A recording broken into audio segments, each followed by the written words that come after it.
ضائع اگر ہم کر رہے ہیں تو چائے کے ہوٹلوں میں، ریڈیو میں اور کھیلوں کی دکانوں پر روپے کے لیے ہم اپنے بچوں کو وہاں ان کی صلاحیتوں کو ہم تباہ و برباد کریں۔ جو آج آنے والا 100 روپے کا فائدہ ہے ہم اسے دیکھ رہے ہیں، لیکن آئندہ چل کر یہ بچے کی زندگی کیسے برباد ہوگی ہم اسے نہیں سمجھ پاتے۔ میرے محترم دوستو، جس کا عالم یہ ہے کہ آج خود اسلامی ممالک تقریباً 65 اسلامی ممالک، اور ان میں 500 یونیورسٹیاں بھی نہیں، تمام 65 ممالک میں ملا کر 500 یونیورسٹیاں بھی نہیں، جبکہ اکیلے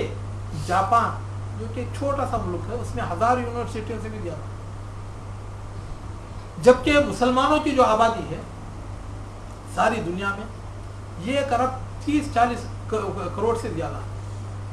لیکن میرے محترم دوستوں 500 یونیورسٹیاں بھی مسلمانوں میں نہیں، جبکہ امریکہ میں 30 یا 35 کروڑ کی آبادی ہے، وہاں پر 5000 یونیورسٹیاں۔ میرے محترم دوستوں، جو لوگ انگریز ہیں اور جو لوگ یورپین ہیں ان کو علم، انہوں نے یہی سمجھ رکھا ہے کہ جو کچھ اس سے ہم پیالہ پلیٹ بھر سکیں، پاکٹ میں منی آ جائے، پیسے آ جائے اور پیٹ میں غذا آ جائے تو بس ان کی علم کی معراج ہی ہے، اور اس کے لیے وہ کہاں تک، بلکہ کچھ لوگ ایسی جگہوں پر جاتے ہیں کہ اور اپنی صحیح سے تحقیقات کے لیے کہ وہاں جانے کے بعد ان کی ہلاکت لازمی اور ضروری بن جاتی، لیکن پھر بھی یہ شاید میں زندہ بچ کر آ جاؤں اور دنیا والوں کو کچھ نئی خبر دے سکوں، اس لیے وہ جاتے ہیں اور جا کر مر جاتے ہیں۔ خود علامہ شبلی نعمانی رحمۃ اللہ علیہ اپنے کتاب میں لکھتے ہیں کہ ایک مرتبہ میں مشہور انگریز جس کا نام تھا سر ولیم میور، یہ مسلم علی گڑھ یونیورسٹی میں انگریزی کا پروفیسر، تو اس کے ساتھ میں استنبول جا رہا، جس وقت ہمارا جہاز عدن کے قریب پہنچا، یمن کے قریب، تو جہاز سمندر میں بھونچال آ گیا اور ہمارے جہاز کا عالم یہ تھا کہ اب ڈوبے کے تب ڈوبے، سارے مسافرین پریشان، میں دوڑتا ہوا وہ جو میرا دوست تھا، انگریز دوست سر ولیم میور کے پاس گیا، دیکھا کہ وہ آرام دہ کرسی پر بیٹھا ہوا اور کتاب کے مطالعے میں غرق ہے۔ میں نے پوچھا کہ آپ کو پتا نہیں کہ ہمارے جہاز میں ایسا پرابلم ہو گیا اور جہاز ڈوبنے ہی والا؟ کہا کہ اس جہاز کے ملا نے سب سے پہلے اس کی خبر مجھے ہی دی، اور اگر یہ جہاز ڈوبنے والا ہے تو ہمارا شور ہوگا، اسے بچا نہیں سکتا، اور اگر بچنے والا ہے تو اللہ تعالیٰ اسے ضرور بچائے گا۔ تو اس لیے بجائے اس جھنجٹ میں پڑھنے کے میں نے کہا کہ اس کتاب میں جو کچھ مفید معلومات ہیں مرنے سے پہلے اسے حاصل کر کے میں مر جاؤں۔ تو میرے محترم دوست، یہ غیر مسلم، انگریز، عیسائی، یہودی ہیں، اور جبکہ ہمارا عالم یہ ہے کہ ہمارے جو بچے پڑھ رہے ہیں، میرے محترم دوست، افسوس یہ ہے کہ ان کو اپنے اس علم کی کوئی اہمیت کا پتہ ہی نہیں، اور اپنی اس عمر کی اہمیت کا کوئی پتہ ہی نہیں، اور اپنی اس پریڈ کا اور اپنی اس وقت کا ان کو کوئی اہمیت کا پتہ ہی نہیں۔ بلکہ آپ چلے جائیں، آج تو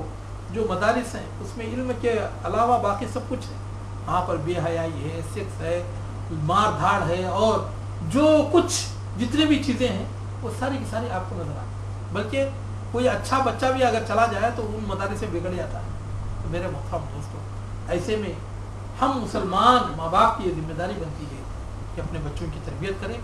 علم کی اہمیت ان کے دل میں بٹھائیں، اور ان کو اپنے زندگی کا مقصد سمجھانے کی کوشش کریں۔ اللہ تعالیٰ سے دعا ہے کہ اللہ رب العالمین میرے اور آپ کے بچوں کو ہمارے لیے آنکھوں کی ٹھنڈک کا باعث بنائے، اللہ تعالیٰ علم کے لیے ان کے سینوں کو کھول دے، اللہ تعالیٰ ان کی دنیا اور آخرت کی کامیابیاں ان کو عطا فرمائے، اور اللہ رب العالمین ان کو اپنا مقصد حیات سمجھنے کی توفیق عطا فرمائے، اور اللہ تعالیٰ ان کے مستقبل کو کھول دے۔ اللہ رب العالمین ان کے اوپر آنے والی اور آئی ہوئی ہر آفت، تکلیف، مصیبت، بیماری کو اللہ تعالیٰ دور فرمائے، جب تک دنیا میں رکھے ایمان و عمل صالح کی توفیق دے۔ اس وقت موت دے تو کلمہ لا الہ الا اللہ محمد رسول اللہ صلی اللہ علیہ وسلم پر ہم تمام کی موت عطا فرمائے، آمین واخر۔ یہ نون کا کیا مطلب ہے؟ جی قلم کا آپ بیان دیں، نون دیکھیں یہ اس طرح کے جتنے بھی کیا ہے حروف مقطعات ہیں تو ان کا جو معنی مطلب ہے وہ اللہ تعالیٰ بہتر جانا واللہ عالم بمرادہ کہ اللہ تعالیٰ ہی ان کے مراد کو جانتا ہے. محترم دوستو ہمارے بھائی افتخار صاحب نے آپ لوگوں کے لیے کچھ ناشتے کا اہتمام کیا ہے تو بھائیوں سے گزارش ہے کہ جاتے ہوئے ان کا صاحب بول رہے تھے نون قلم کو بولتے ہاں نون قلم کو بولتے ایک صاحب فرما رہے تھے پتہ نہیں واللہ عالم. دیکھیں حقیقت یہ ہے کہ اس طرح کے جتنے بھی آیتیں ہیں تو ان کا جو معنی مطلب ہے صرف اللہ تعالیٰ بہتر جانتا ہے. اور آج کل کچھ لوگوں نے اسے